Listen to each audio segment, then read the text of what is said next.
Okay, so this is our math lesson for Thursday, April 2nd, and what I'm gonna do is talk you through these 3 pages of shapes.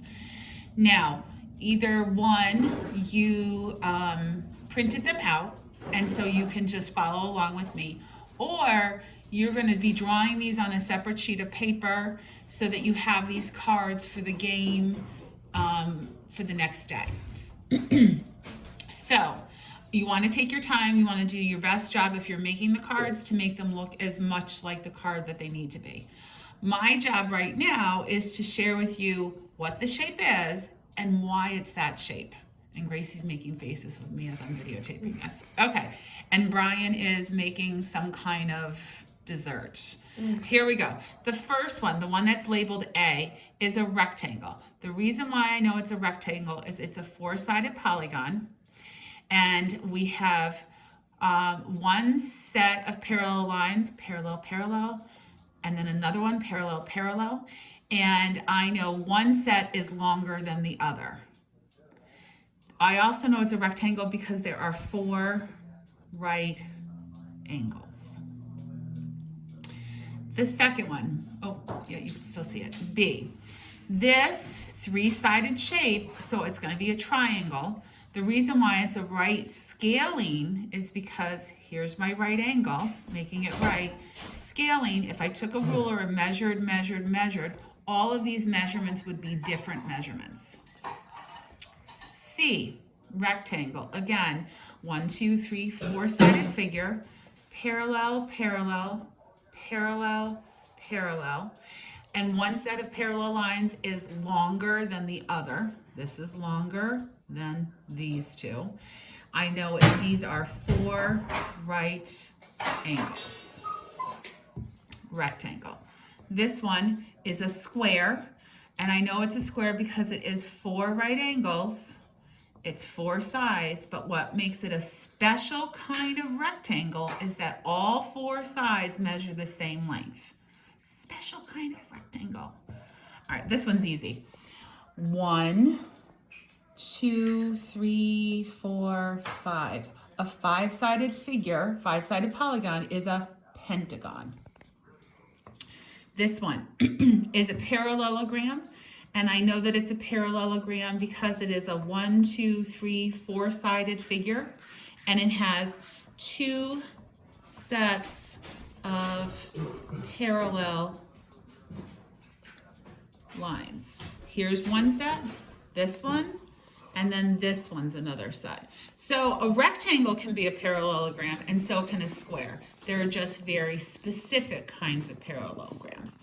I also think a parallelogram sometimes looks like a tilted rectangle, but that's not mathematical terms. G. This is a right isosceles triangle. It's a triangle because 1, 2, 3, 3-sided. It's a right because this is a right angle, 90 degrees, it looks like an L. And then it's isosceles because this measures the same as this. These measure the same. And then this one happens to measure longer. And then if you turn it, it does look like a mountain. Here, this is a trapezoid. It's a trapezoid because it is a 4-sided, 1, 2, 3, 4, 4-sided parallelogram, which is also called a quadrilateral. But what makes it a trapezoid, what makes it special, is that it has only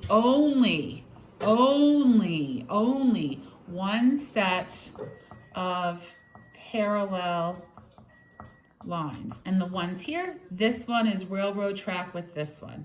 And these, if I continue out further, eventually they would meet. So only one set of parallel lines. There's our first sheet.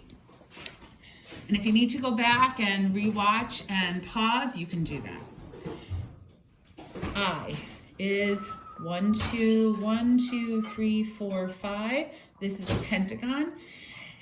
And all these sides measure the same, so it's actually called a regular pentagon sometimes. A regular pentagon. This one, 1, 2, 3, 4, 5, 6. Six-sided shape is a hexagon because all of them measure the same length. Sometimes it's called a regular hexagon. This is a trapezoid, and we said a trapezoid only one set of parallel lines. Which ones are parallel? This one and this one, like railroad tracks. If I extended these two, eventually these two would meet. This also looks like our pattern block. Usually it's the red trapezoid. I bet you some of you recognize that. This one, hexagon. Why is it hexagon? Let's count. 1, 2, 3, 4, 5, 6. And if you look at these two, they're both hexagon, but this one is regular because it all measures the same. This one, all the measurements are different. This one, it looks like a kite, but it's nothing special. It's not a parallelogram, only one set of parallel lines. It's not a rectangle. It's not a square. It's just a plain quadrilateral because it has 1, 2, 3, 4 sides. This one, oh, this looks like our pattern blocks, and it's green. The green triangle, 1, 2, 3 sides, and then it's called an equilateral. Equal, because all 3 sides, they measure all sides. Oops, I got into that little part of my table. All sides measure the same. Thanks, Grace, you're doing a nice job. Next one, this is just a plain old quadrilateral, nothing special. 1, 2, 3, 4, 4 sides. And then this one, how many? 1, 2, 3, 4, 5, 6, 7, 8. 8 shapes. It can be called a regular octagon. Octagon like an octopus. Octave like in notes. There's 8 notes in an octave. Oct means 8. I didn't know that. You didn't know that? No. Oh my gosh, you learned something new today, Grace. So good for you. All right, last sheet. 4 more. Here we go. Let's see. 1, 2, 3, 4. So I could call it a quadrilateral, but trapezoid, railroad tracks this one with this one. So only one set of parallel lines. Railroad track, railroad track. My husband's, he's working hard on I need baking. flour. Oh, PJ, come get Daddy flour. He's right here. This is the rhombus. On our pattern blocks, it's blue. And what makes it a rhombus? It's 4 sides. And it has 2 sets of parallel lines. This is parallel with this. This is parallel with this. And what else makes it special? Oh, I remember. All sides measure the same. So you could say, well, that's a square. Well, no, a square is a special kind of rhombus because my square has 4 right angles. 2 more left. Isosceles triangle. 1, 2, 3.